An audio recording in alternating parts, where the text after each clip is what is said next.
Here with Brad Wright, I want to know all about travelers. It is such a fascinating concept. Can you tell me a little bit more about it?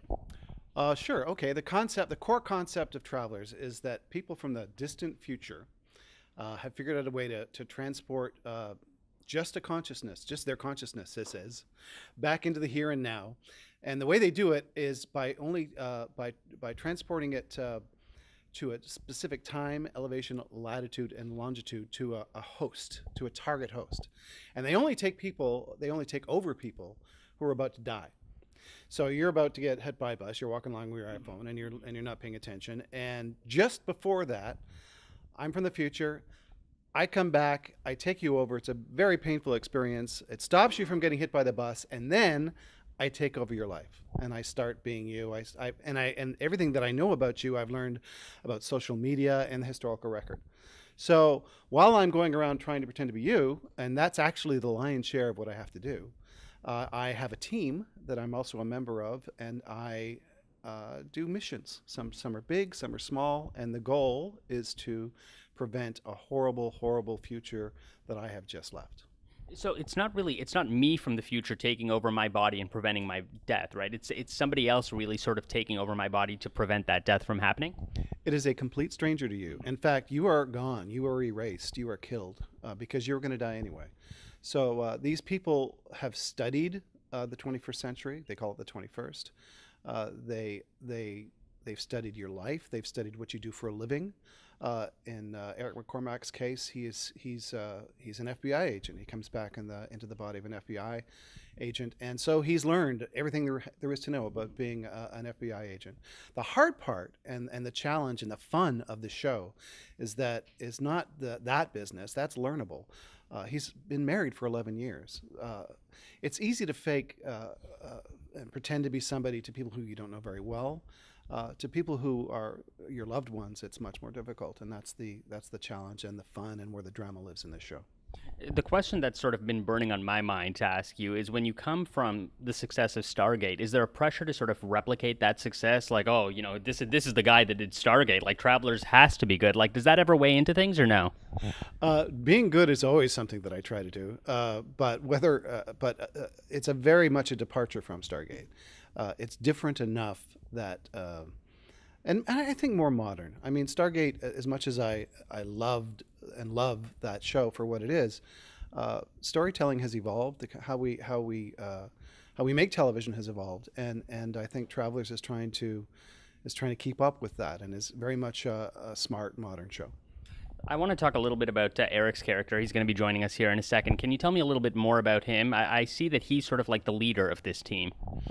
That's exactly what Eric's character is. Eric is the team leader, and he's the center of the show, in terms of he's the person that everybody has to turn to. He's the one who makes the tough decisions.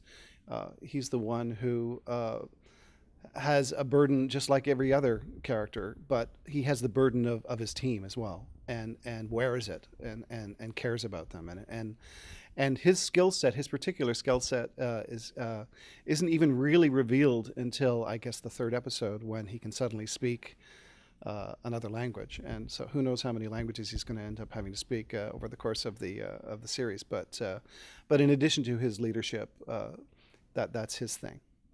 The sci-fi genre is so hot right now. Like, if I could create a show in any genre, I'd pick sci-fi. But at the same time, with that success, is there sort of a pressure to live up to the Orphan Black, to like live up to the shows in that genre? Actually, I think Orphan Black is a fabulous show, and I hope that we live up to that quality. And I think we very much live in the same sort of texture, the same level of sophistication, I hope. And it's interesting too that both shows were born at the Canadian Film Centre, and I think that's just a nice Canadian fact. But there's always pressure to make a new show. It's finding an audience is always going to be a challenge.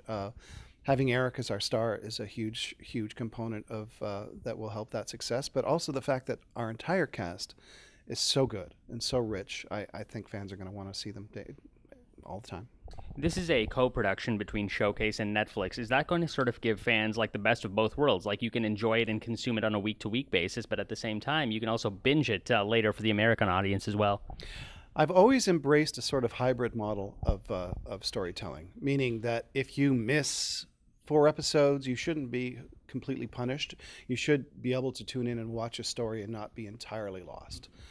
However, the constant viewer deserves a reward, and so there is very much an ongoing story and I think a chapter of a longer story. Each episode is really a chapter. And so that hybrid approach has served me well in the last several seasons of television I've made. Why are audiences so obsessed with time travel? I think people embrace time travel because they what if the what if of what if I didn't make that decision in my own life.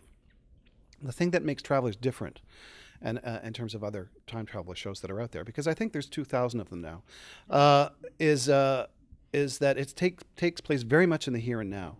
We're not going back and stopping Hitler from being assassinated, and in fact, our structure, our science model, doesn't even allow for that. We need it's happening now because this is the most accurate time we could come with the computer age and with atomic clocks, and we need to know accurate times that we could send a consciousness back.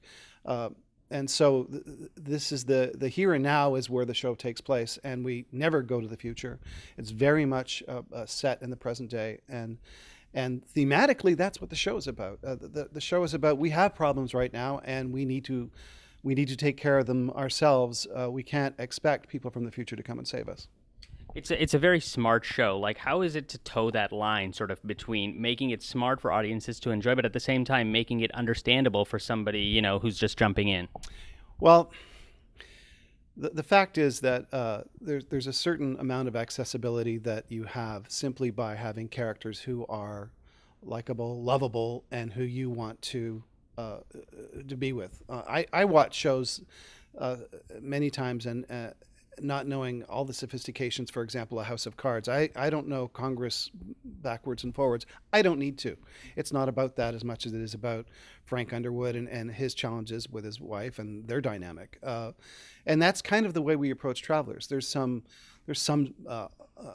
science fiction technobabble that is there, but it's not important, and it's not why you're watching the show. What can audiences expect when they tune in? Uh, Big pressure on this question. You got to really sell me. You got to give me the elevator speech. Okay, what an audience can expect when they watch all 12 episodes of Travelers, which you've completed, is a great ride and a very compelling arc, which ramps up even more so as you go along. 8, 9, 10, 11, 12 are a ride. Amazing, Brad. Thank you so much.